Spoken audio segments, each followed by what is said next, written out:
నమస్కారం. మనందరి జీవితాలకు ఎంతో అవసరమైన ఒక అద్భుతమైన అంశాన్ని ఇవాళ ఈ ఎక్స్‌ప్లెయినర్‌లో మనం మాట్లాడుకోబోతున్నాం. అదేంటంటే, పరిస్థితులకు అతీతంగా అచంచలమైన సంకల్పంతో మన లక్ష్యాన్ని ఎలా చేరుకోవాలి అనేది. చరిత్రలో నిలిచిపోయిన కొన్ని గొప్ప సంఘటనల ద్వారా దీన్ని డీకోడ్ చేద్దాం. సో, ఏమాత్రం ఆలస్యం చేయకుండా డైరెక్ట్‌గా టాపిక్‌లోకి వెళ్ళిపోదాం. సరే, ముందుగా ఒక చిన్న ప్రశ్న. మనలో చాలామంది ఎన్నోసార్లు అనుకున్న చిన్న చిన్న లక్ష్యాలను కూడా ఎందుకు అందుకోలేకపోతుంటారో. ఉదాహరణకు, రేపు ఉదయాన్నే కరెక్ట్గా 4 గంటలకి నిద్రలేచి పనులు చేసుకోవాలి అని చాలా సీరియస్గా అలారం పెట్టుకుంటాం. కట్ చేస్తే తీరా అలారం మోగగానే అబ్బా ఇంకో 5 నిమిషాలు అని స్నూజ్ బటన్ నొక్కేసి హాయిగా 8 గంటల వరకు పడుకుంటాం. అవునా కాదా? అంటే మనకు మనం పెట్టుకున్న ఆ చిన్న కండిషన్కే కట్టుబడి ఉండలేకపోతున్నాం. మరిలాంటి చిన్న లక్ష్యాన్ని మనం సాధించలేనప్పుడు ఇక లైఫ్లో పెద్ద పెద్ద గోల్స్ ఎలా రీచ్ అవుతాం? అసలు ప్రాబ్లం ఎక్కడొస్తోంది? దీనికి ఆన్సర్ మన మైండ్ ఆడే ఒక చిన్న ట్రిక్లో ఉందండి. అదేంటంటే, మనం ఎప్పుడూ ఒక ఉచ్చులో పడిపోతూ ఉంటాం. మన చుట్టూ ఉన్న పరిస్థితులు మనకు అనుకూలంగా ఉన్నాయా లేక ప్రతికూలంగా ఉన్నాయా అని లెక్కలు వేసుకుంటూ ఉంటాం. అంతా బాగుంటే సూపర్ అని ఫీలవుతాం. ఏ చిన్న కష్టమొచ్చినా భయపడిపోతాం, బాధపడతాం. కాని ఇక్కడ మనం తెలుసుకోవాల్సిన ఒక సీక్రెట్ ఏంటంటే, నిజంగా ఒక గోల్ సాధించాలి అని ఫిక్స్ అయిన వాళ్ల డిక్షనరీలో ఈ 2 పదాలే ఉండవు. వాళ్ల ఫోకస్ మొత్తం వేరే లెవెల్లో ఉంటుంది. ఇక్కడే మనకు ఒక పవర్ఫుల్ కాన్సెప్ట్ పరిచయమవుతుంది. అదే లక్ష్యశుద్ధి. అసలేంటి లక్ష్యశుద్ధి అంటారా? పరిస్థితులు ఎప్పటికప్పుడు మారిపోతూ ఉండొచ్చు, కష్టాలు రావొచ్చు, అడ్డంకులెదురుకావొచ్చు. అయినా సరే అవేవీ పట్టించుకోకుండా మన గమ్యం మీద మాత్రమే ఫోకస్ పెట్టి ఉంచడమే లక్ష్యశుద్ధి. సింపుల్గా చెప్పాలంటే, సిచ్యువేషన్ ఎలా ఉన్నా సరే మైండ్ మాత్రం గోల్ మీదే లాక్ అయిపోవాలి. ప్రపంచంలో ఇప్పటివరకు సాధించిన ప్రతి గొప్ప విజయానికి అసలైన పునాది ఈ లక్ష్యశుద్ధే. ఇప్పుడు ఈ కాన్సెప్ట్ను మరింత బాగా అర్థం చేసుకోవడానికి ఒక రియల్ లైఫ్ ఎగ్జాంపుల్ చూద్దాం. ఈ నంబర్ చూడండి, 25 కిలోమీటర్లు. ఏంటీ నంబర్ అనుకుంటున్నారా? భారతదేశ చరిత్రలో ఇంజనీరింగ్ రంగానికి ఆద్యుడు, మహర్షి అని మనం పిలుచుకునే సర్ మోక్షగుండం విశ్వేశ్వరయ్య గారి చిన్ననాటి కష్టమిది. ఆయనకు 13 వయసున్నప్పుడే వాళ్ల నాన్నగారు చనిపోయారు. ఇంట్లో చూస్తే కనీసం స్కూల్ ఫీజు కట్టడానికి కూడా డబ్బులేని దారుణమైన పేదరికం.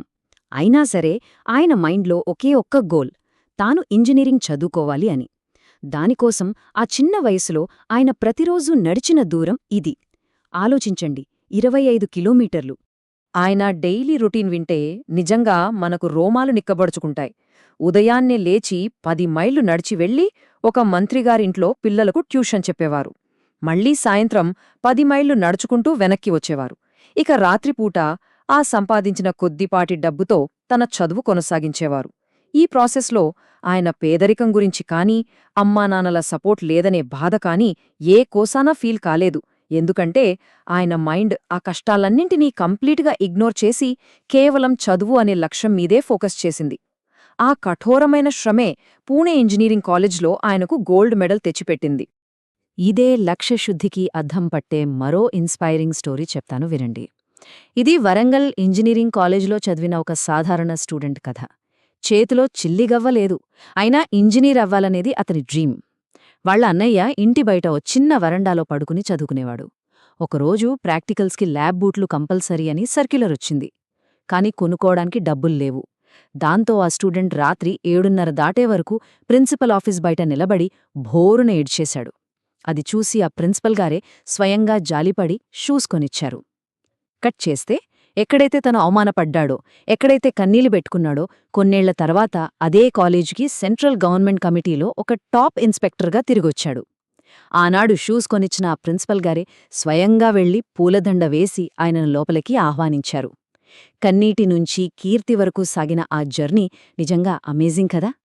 ఈ ఇన్సిడెంట్స్ అన్నీ గమనిస్తే మనకొక విషయం చాలా క్లియర్గా అర్థమవుతుంది. గొప్పటనమనేది ఊరికి రాదు బాస్. దానికి విపరీతమైన రాపిడి కావాలి, ప్రెషర్ కావాలి. సాన బిడితే కాని వజ్రానికి ఆ కాంతి రాదు. మంటల్లో కాల్స్తే కాని బంగారానికి మెరుపు రాదు.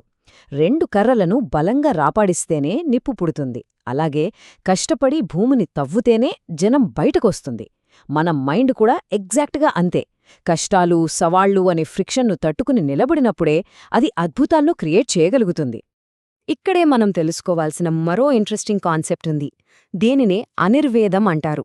అంటే ఎట్టి పరిస్థితుల్లోనూ చెక్కు చెదరని ఉత్సాహంతో ఉండటం. ఏది ఏమైనా సరే డిసప్పాయింట్ అవ్వకపోవడం. సిట్యుయేషన్ వర్స్ట్గా ఉంది కదా అని ఫీల్ అవ్వకుండా నేను నా గోల్ వైపు అడుగులు వేస్తున్నాను అనే ఒకే ఒక పాజిటివ్ థాట్తో మైండ్ని ఎప్పుడూ చీర్ఫుల్గా ఉంచుకోవడం. మనం ఏ పనైనా సక్సెస్ఫుల్గా కంప్లీట్ చేయాలంటే ఇదే అసలైన మంత్రం. ఈ అనిర్వేదం అనే పాయింట్కి మన పురాణాల్లో ఒక ఎక్సలెంట్ రెఫరెన్స్ ఉంది. రామాయణంలోని కిష్కింధాకాండలో సీతమ్మ జాడ తెలియక ఇక నా వల్ల కాదు, నేను తట్టుకోలేకపోతున్నాను అని సాక్షాత్తు ఆ శ్రీరాముడే విపరీతమైన బాధలో ఉన్నప్పుడు తమ్ముడు లక్ష్మణుడు చెప్పిన మాట ఇదే. ఉత్సాహో బలవానార్య. అంటే ఈ ప్రపంచంలో ఉత్సాహాన్ని మించిన బలం మరొకటి లేదు. ఉత్సాహమున్నవాడికి సాధ్యం కానిదే ఏదీ లేదు అని ఆయన రాముడికి గుర్తుచేశాడు. శోకం, భయం, అసంతృప్తి ఇవి మూడు మన మైండ్ని వీక్ చేసే పెద్ద శత్రువులు. ఈ పాజిటివ్ ఎనర్జీకి ఒక మోడర్న్ డే ఎగ్జాంపుల్ మనం అబ్దుల్ కలాం గారి లైఫ్లో చూడొచ్చు. ఆయన మన దేశానికి ప్రెసిడెంట్గా ఉన్న టైంలో ఒకసారి రాష్ట్రపతి భవన్కు సుమారు 1000 మంది స్పెషలీ ఏబుల్డ్ పిల్లలు, అంటే దివ్యాంగులైన పిల్లలొచ్చారు. వాళ్లతో మాట్లాడాల్సినప్పుడు కలాం గారు ఏమాత్రం అయ్యో పాపం అంటూ వాళ్ల ఫిజికల్ కండిషన్ గురించి సింపతి చూపించలేదు. దానికి బదులు మీకున్న వజ్రం లాంటి మనోబలం ముందు ఈ ఫిజికల్ ప్రాబ్లమ్స్ ఏమీ నిలబడవు అని చెప్పి వాళ్లలో ఒక రేంజ్లో ఉత్సాహాన్ని, కాన్ఫిడెన్స్ను నింపారు.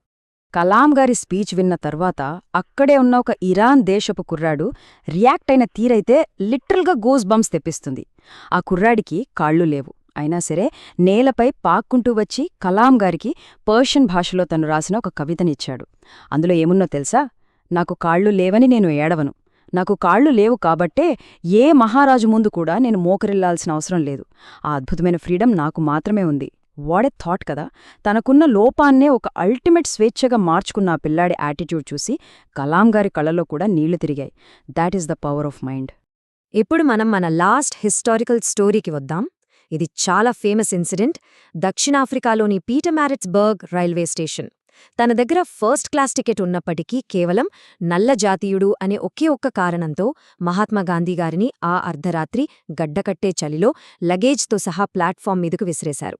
ఆ రాత్రి ఆ వెయిటింగ్ రూంలో విపరీతమైన చలి. బహుశా ఆయన జీవితంలో ఫేస్ చేసిన అత్యంత దారుణమైన, అవమానకరమైన సిచ్యువేషన్ అదే అని చెప్పొచ్చు. కానీ ఆ రాత్రి ఆ వెయిటింగ్ రూంలో ఆయన మైండ్లో ఒక పెద్ద ఎవల్యూషన్ జరిగింది. అంత చలిలో వణుకుతున్నా సరే తన లగేజ్ బాక్స్లో ఉన్న కోటుని తీసి వేసుకోవడానికి ఆయన ఇష్టపడలేదు. ఎందుకో తెలుసా? కోటు వేసుకుంటే ఆ రాత్రికి చలి తగ్గుతుంది. కానీ ఈ వర్ణ వివక్ష అనే అసలు రోగం అలాగే ఉంటుంది కదా. మరుసటి రోజు మళ్ళీ ఆ తెల్లవాళ్లు అవమానించడం గ్యారంటీ. అందుకే దీనికొక పర్మనెంట్ సొల్యూషన్ కనిపెట్టాలని ఆయన బలంగా డిసైడ్ అయ్యారు. ఆ తీవ్రమైన అవమానం, ఆ ప్రతికూలత నుంచే ప్రపంచాన్ని షేక్ చేసిన సత్యాగ్రహం అనే ఆయుధం పుట్టింది. మన దేశానికి స్వాతంత్ర్యం తీసుకురావడానికి అస్సలైన పునాది ఆ చలి రాత్రే పడింది.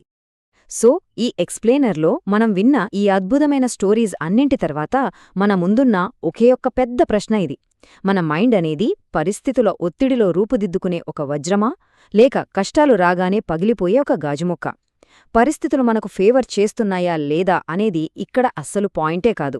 మన గోల్ పట్ల మనకు 100% ప్యూరిటీ, అంటే ఆ లక్ష్యశుద్ధి ఉందా లేదా అన్నదే మ్యాటర్.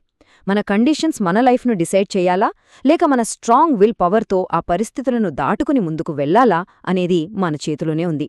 ఈ అనాలిసిస్ మీకొక కొత్త పర్స్పెక్టివ్ని ఇచ్చిందని ఆశిస్తున్నాను. మనం పెట్టుకున్న లక్ష్యం వైపు ఎప్పుడూ ఉత్సాహంగా, కాన్ఫిడెంట్గా అడుగులు వేద్దాం. All the best.